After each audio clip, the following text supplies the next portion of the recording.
இன்றைக்கி நம்மளோட நாகர்கோவில் ஸ்பெஷல் ரெசிப்பியில் வந்து வாழைக்காய் புட்டு எப்படி செய்கிறது அப்படின்றத போஸ்ட் பண்ணியிருக்கேன். அதுக்கு வந்து வாழைக்காய் எடுத்துக்கலாம். பேயும் வாழைக்காயில் தான் இந்த ரெசிபி செய்வாங்களாம். இந்த வாழைக்காய் இங்கே கிடைக்காததுனால இந்த வாழைக்காயில் இப்போ செஞ்சுருக்கோம். வாழைக்காய் வந்து நல்லா வேக வச்சு இந்த மாதிரி பீல் பண்ணி தோல் உரித்து வச்சுக்கலாம். தோல் உரித்து அதை என்ன பண்ணு துருவலில் வந்து துருவி இந்த மாதிரி துருவி எடுத்துக்கலாம். 2 பெரிய சைஸ் வெங்காயம் பொடியை நறுக்கிக்கலாம். அப்புறம் இஞ்சி, ஒரு பச்சை மிளகாய் கட் பண்ணி வச்சுக்கலாம். ஒரு கை அளவுக்கு வந்து தேங்காய் துருவி வச்சுக்கணும்.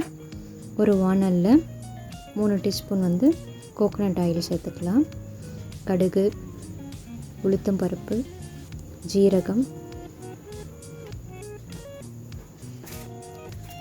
பெருங்காயம் இதெல்லாம் போட்டு தாளிச்சுக்கலாம். கடுகு நல்லா பொரிஞ்சு வந்ததும் எல்லாம் சேர்த்து பொரிச்சுக்கலாம்.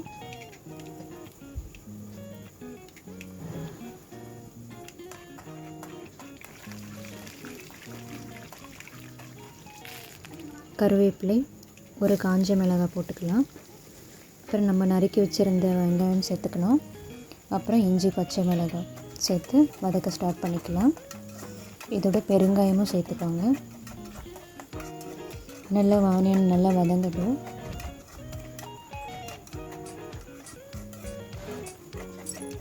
வெங்காயம் நல்லா டீப்பாக ரோஸ்ட் ஆகிற வரைக்கும் வதக்கி விட்டுகிட்டே இருக்கணும். சால்ட்டை சேர்த்து வதக்கிக்கலாம். சீக்கிரம் வதங்கி வந்துடும்.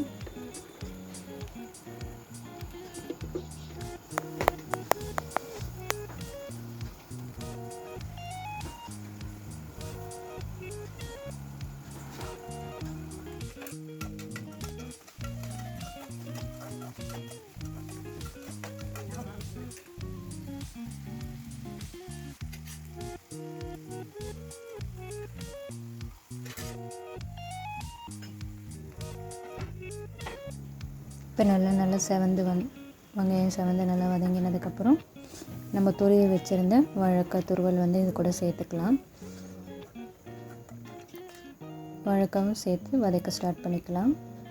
2 to 5 minutes நல்லா மிக்ஸ் பண்ணிகிட்டே இருக்கணும். 2 to 3 minutes நல்லா மிக்ஸ் பண்ணிகிட்டே இருக்கணும்.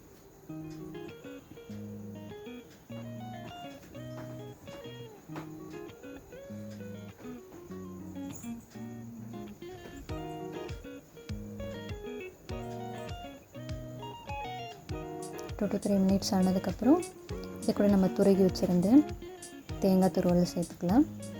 தேங்காய் துருவல் சேர்த்து மிக்ஸ் பண்ணிக்கலாம்.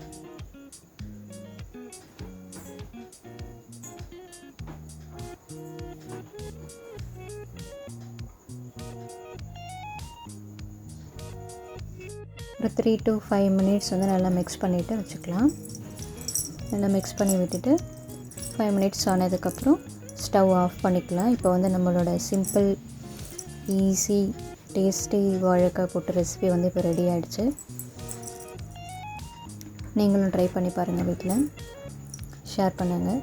தேங்க்ஸ் ஃபார் வாட்சிங்.